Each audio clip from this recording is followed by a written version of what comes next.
Hello class, this is Professor Q-san again, and what we're going to be doing with this video is talking about what a literacy sponsor is. By this point, you should have read Deborah Brandt's feelings on what a literacy sponsor is. She's kind of the one that came up with this theoretical concept of what it means to be a literacy sponsor. Okay, so as we start going through this, okay, we're going to be talking about a number of different potential sponsors that could exist in your life and that you are going to write about in your literacy narrative. Sponsorship is something that affects us from the day that we're born, and it will go until the day that we die. In the beginning, so when we are first born, the way that we learn about reading, writing is generally from family members. And I think one of the things that's worth noting is that the way that we think of family has changed so much in the last half century as we have so many more single-parent homes. We have youngsters staying with grandparents and different family members. So you could potentially have learned your reading and writing skills from other people. Your parents, your grandparents, siblings, aunts, uncles, cousins. These are generally our first sponsors when we are 1, 2, 3 years old and we're just starting to learn how to read. So some of the questions that you want to think about with these sponsors: did they read to you when you were young? Did somebody read to you when you were young?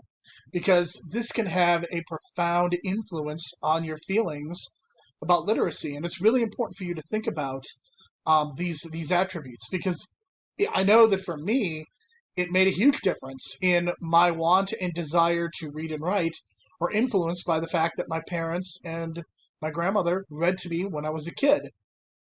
So that's something that you have to think about as well. How do they encourage you? Was there a lot of positive reinforcement? Was there some negative reinforcement? Okay. And again, the key thing is with sponsorship is it can be positive, but unfortunately, it can also be negative too. So that's just something that you have to keep in mind. Is there is this idea that sponsors are positive, and that's true in some cases, but in some cases it's not always true. And unfortunately, I know that this is a reality for a lot of people, but the lack of family involvement. There is a lack of family involvement for some people, and that could be for any number of reasons. You have parents who are working jobs. If you have a single parent, maybe they're working a job. Maybe there's nobody around. Okay? So that's something that you want to think about with your family. And, I do think you want to try to pick out somebody in your family to write about who had that heavy influence on you. Teachers also play an important role. This may be your second point of contact with literacy after you've engaged with family members about literacy.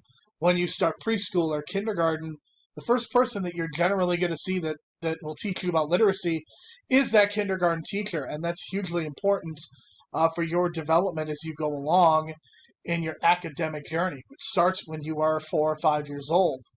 So think about your primary school teachers. Who are the ones who really helped you become more literate? I have found that with a lot of these literacy narratives, and this isn't true for everyone, but for many students, there is that teacher very early on that had somebody who positively influenced them and really sticks out in their mind as having helped them read and write.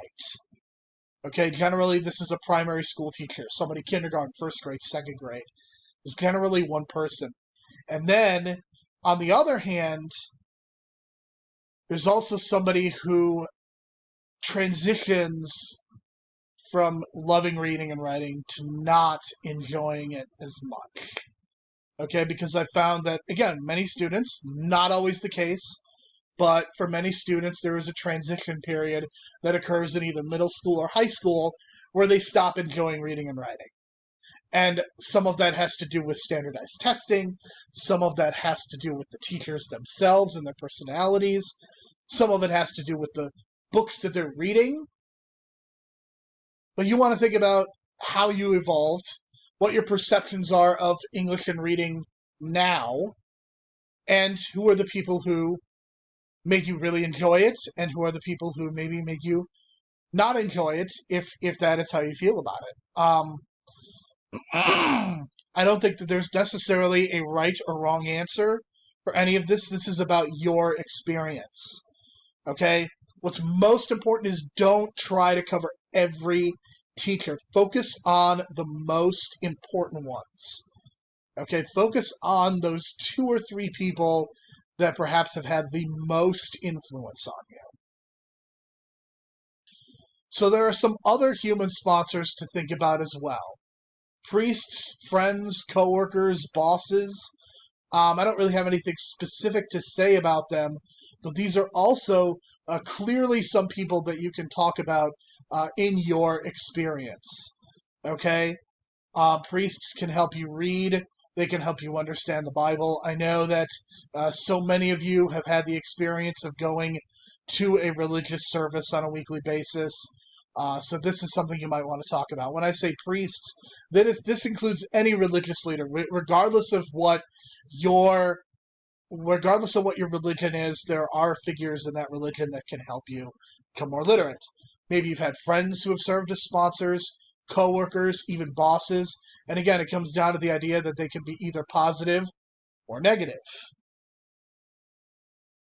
So I want to take a short break from discussing sponsors because there's some questions in your literacy narrative that I want you to think about. And in a way it does apply to sponsorship, but this more specifically focuses on the kinds of questions that you are answering with a narrative. You are answering who, what, where, when, why, and how.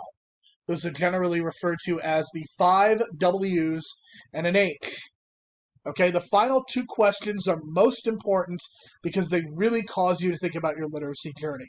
You need to explain and use details. Okay, I know I've mentioned this before, but your ability to be grammatically perfect, yes, that is important. Yes, you want to have as good a vocabulary as possible, but you want to explain and use details about your specific experience. Okay?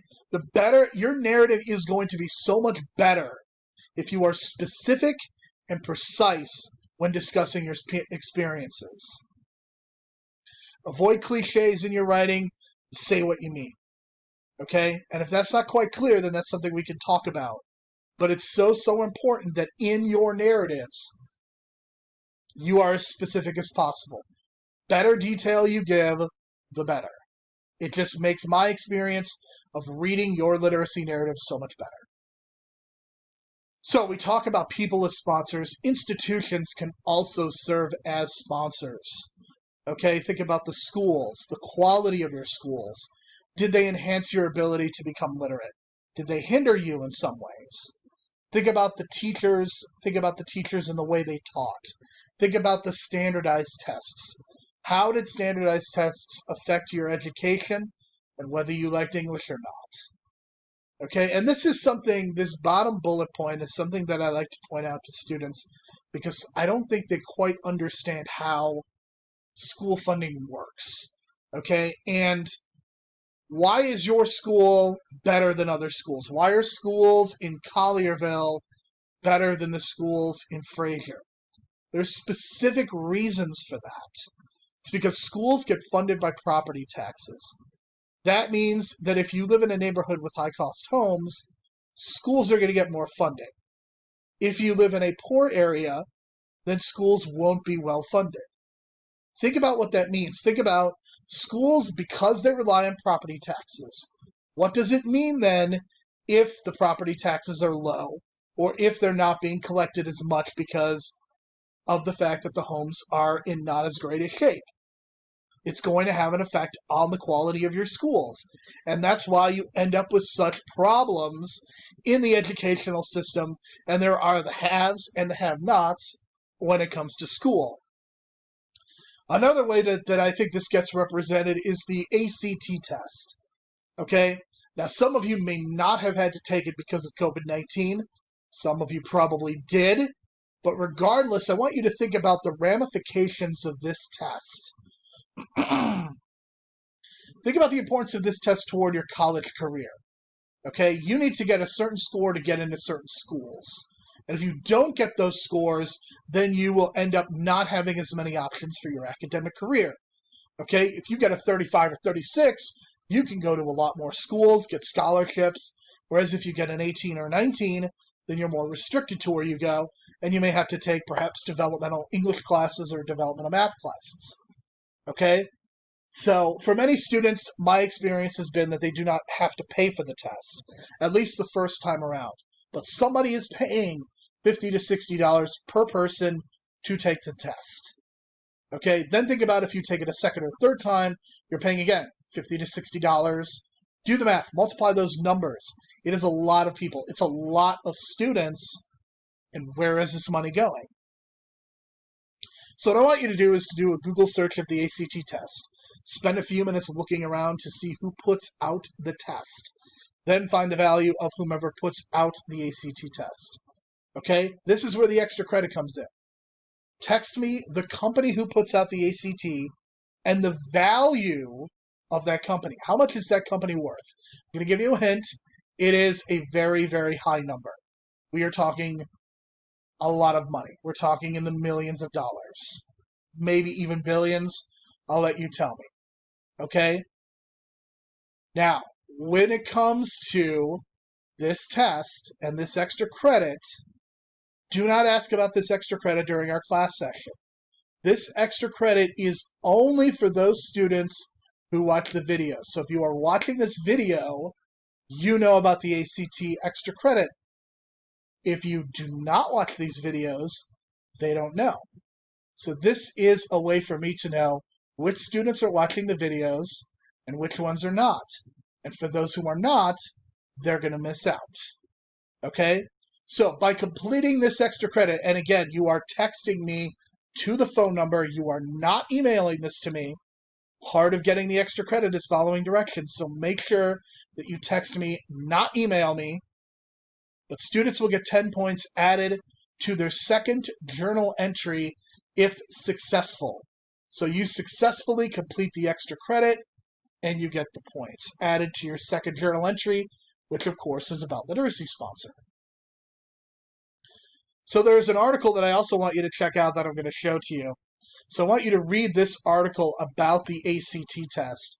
Okay, I'm not sure if you're able to necessarily get through the URL here, but you can kind of see what this looks like.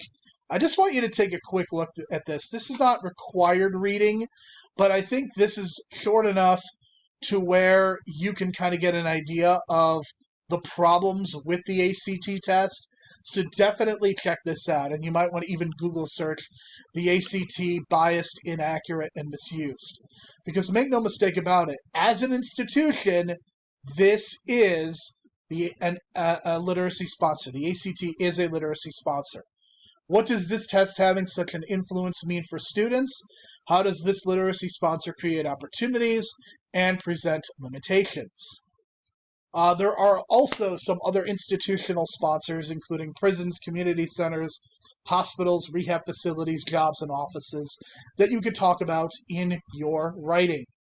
Okay, that is it for this video this week. Thank you very much for watching. Good luck with the extra credit, and I hope to see that many of you are messaging me over the course of the next week or so that you can get those extra points. Again, thank you so much. Have a good week, and I will talk to you again for the next video when I talk about some of my pet peeves in writing.